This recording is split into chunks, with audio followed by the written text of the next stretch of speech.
That shows you the depths to which they have gone lately to attack the Supreme Court, because they don't like the current makeup of the court and decisions that they disapprove of. The way to change that is to win the presidency and the Senate and to appoint people that you like, but not to try to break the Supreme Court. We saw that even when they were reluctant to protect Supreme Court members who were being threatened at their homes. So this is a level of that I think is just simply unacceptable. I'm disappointed in the president for doing it. I know he knows better, and such a proposal will be dead on arrival in Congress. Well, it's been interesting watching the White House going through the verbal gymnastics of trying to distance Vice President Harris from her role as the border czar. Biden-Harris administration. The real important part of leadership is taking responsibility and finding solutions, neither of which they're willing to do on this issue. Now, the Vice President is scheduled to go to Texas tomorrow, but I don't have any expectation that she's going to go down to the southern border and look at the problems that have been created by their policies. But the fact of the matter is, this administration and their policies have led us to where we have a disaster that is unprecedented in American history, made simply by their own policies.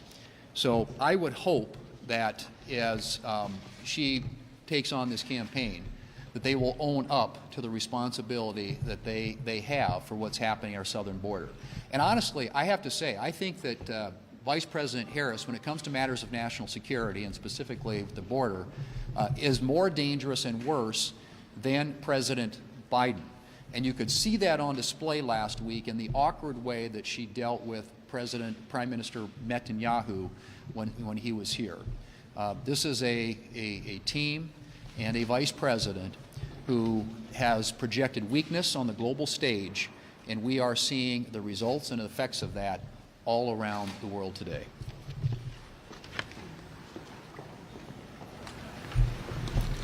The Democrats have successfully benched their starting quarterback, Joe Biden, and have replaced him with someone equally incompetent but much more liberal to call the plays. As Vice President, Kamala Harris has been leading the cheers for the party of high prices and open borders. As Vice President, she broke the tie 17 times on radical nominees, some who want to defund the police.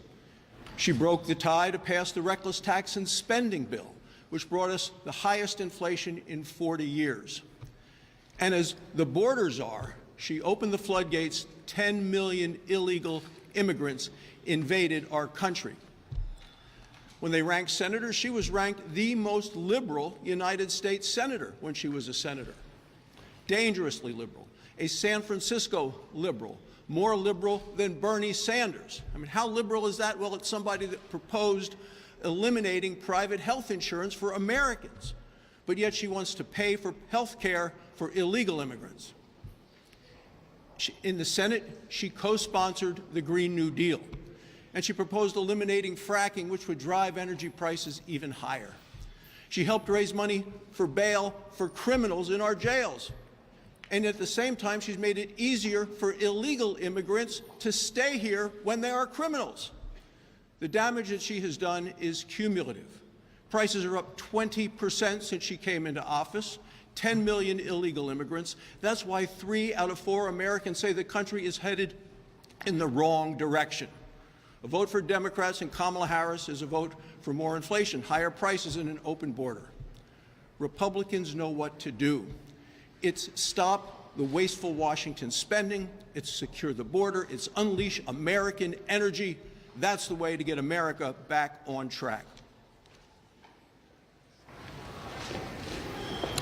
I'm going to echo that theme because right now back home in Iowa, my Iowans know that every penny counts.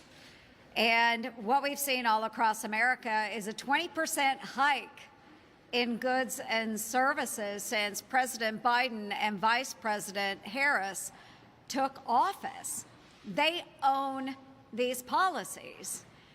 And Vice President Harris, she literally is the one that cast the tie-breaking vote on 2 enormous tax and spend bills. She owns them. This drove prices up for all Americans, and we're seeing a horrible time in the heartland, especially in my state of Iowa. So through this whole process, Democrats, they're really big on spending, and they greenlit an $80 million proposal to hire more IRS workers, right? Okay, IRS, great people, right? Well, you might think so, but not, because I have ordered a report of the IRS, an audit, and what we found out, the report just came back, folks, and the IRS can't pass their own audit. What we learned through that report is there are over 5,800 employees of the IRS that owe back taxes to the tune of $50 million. $50 million, 5,800 people owe that.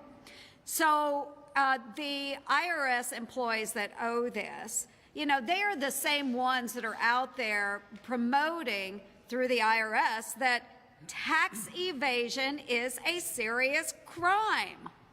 Seriously? And they have 5,800 tax evaders.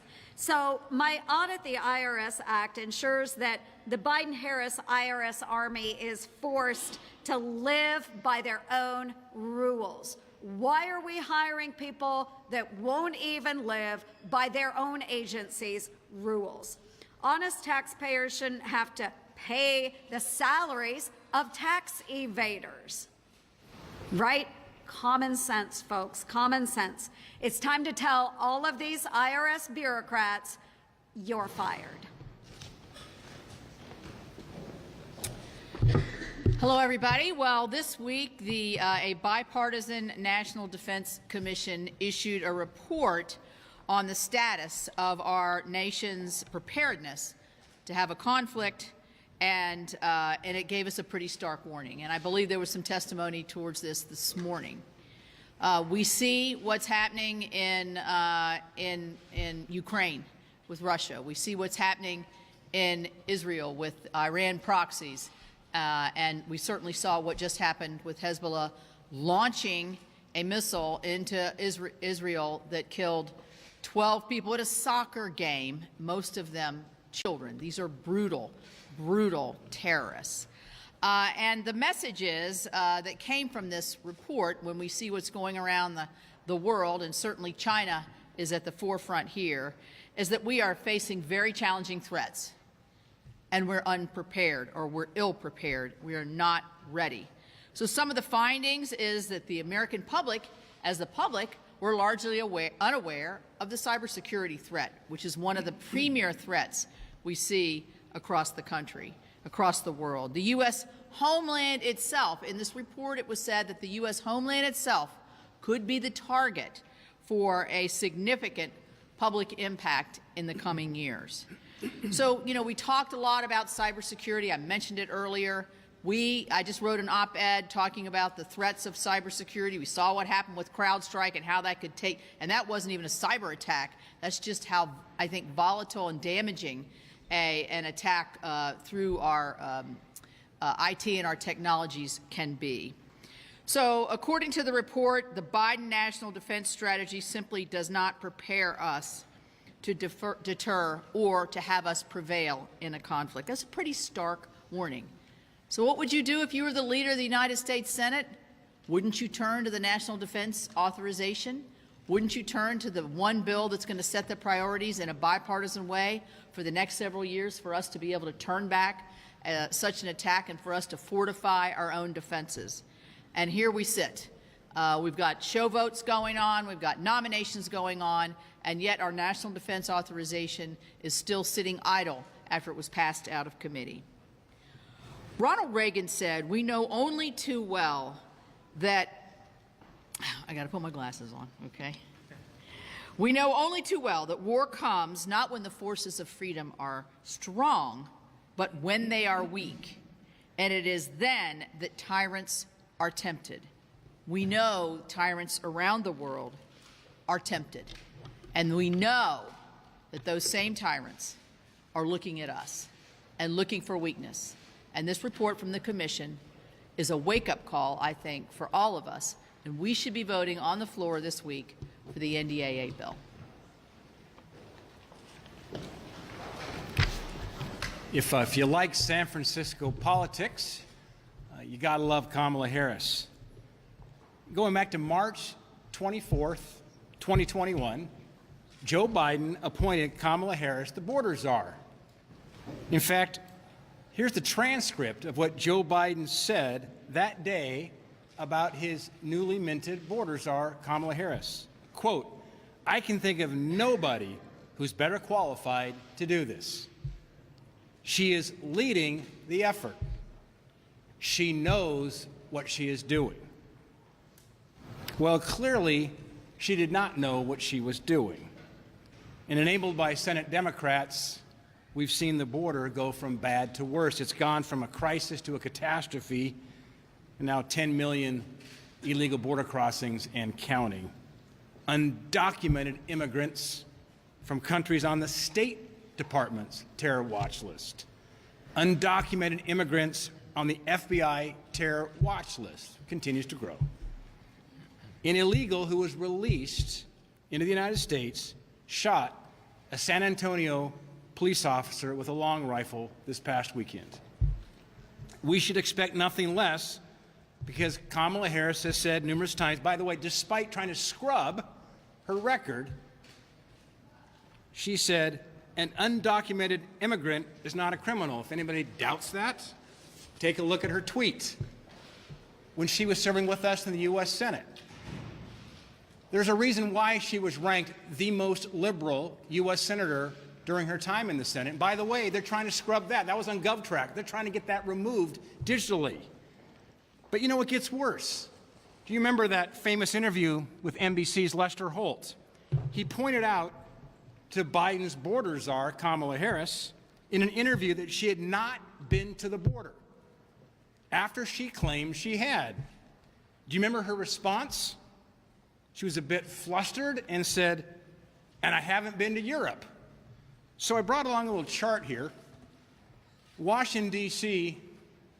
to London's about 7 hours. To get from here to McAllen, Texas, about 3 hours. I understand she's headed to Houston. Might suggest a trip down to McAllen, Texas, and check out the southern border. You know, there's a big difference, though, between Europe and our southern border. Because Joe Biden's border crisis is Kamala Harris's failure. And the American people are going to hold this administration and the Senate Democrats accountable this fall for their failures at the southern border. Well, I wonder if you all have noticed that Manu has a new sort of no tie, fashionable look. Now, when he wasn't on television, he was not so careful. Manu. Casual Tuesday.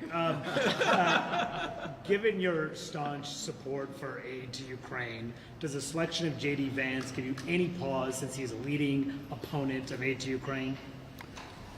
Well, look, I support the ticket. I also support Ukraine, and I'm going to be arguing no matter who gets elected president. As Shelley was just pointing out, it's not just Ukraine. We've got worldwide organized authoritarian regimes talking to each other. China, North Korea, Russia, Iran, and Iran's proxies. This is a serious challenge. The current administration made two big mistakes. Number one was withdrawing from Afghanistan, where we were not losing any personnel. And number two, they haven't submitted a single budget that even keeps up with inflation. This is the single largest problem facing the democratic world, no matter who wins the election. And that's what I'm going to be working on for the next couple of years.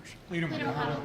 Alex? Leader McConnell, after the NATO summit, President Trump invited Viktor Orban down to Mar-a-Lago. Is that a mistake, given that Orban has repeated Russian talking points and propaganda? Well, I can tell you how I feel about Viktor Orban. He's the one member of NATO who's essentially turned his country over to the Chinese and the Russians, has been looking for ways to undermine NATO's effort to defeat the Russians in Ukraine. So Viktor Orban, I think, has now made Hungary the most recent problem in NATO. We used to think of the Turks as sort of being never quite with the team. I think Orban has replaced the Turks and is clearly the weakest member of NATO. Leader McConnell, you've said that we need to move with the speed of relevance to bolster our Indo-Pacific allies' defenses.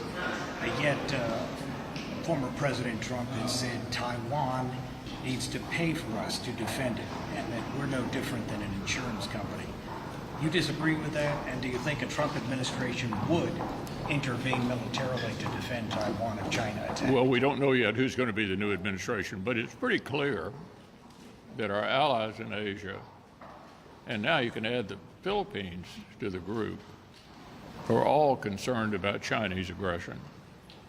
They are watching what happens to Russia in Ukraine carefully.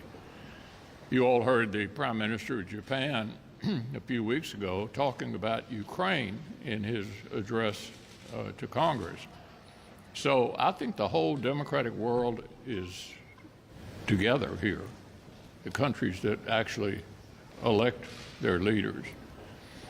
And unfortunately, the authoritarians tend to are all collected as well. So this is the clearest example of the democratic world needing to stand up to these authoritarians. Reagan had it right. There's one thing that works. Peace you get through strength. To give you an idea of just how much war costs, at the height of World War II, 37% of our gross domestic product was spent on defense. And millions of people were getting killed. It's a lot cheaper to have strength in advance than it is to showcase weakness and have to deal with the aftermath. Senator McConnell, on taxes?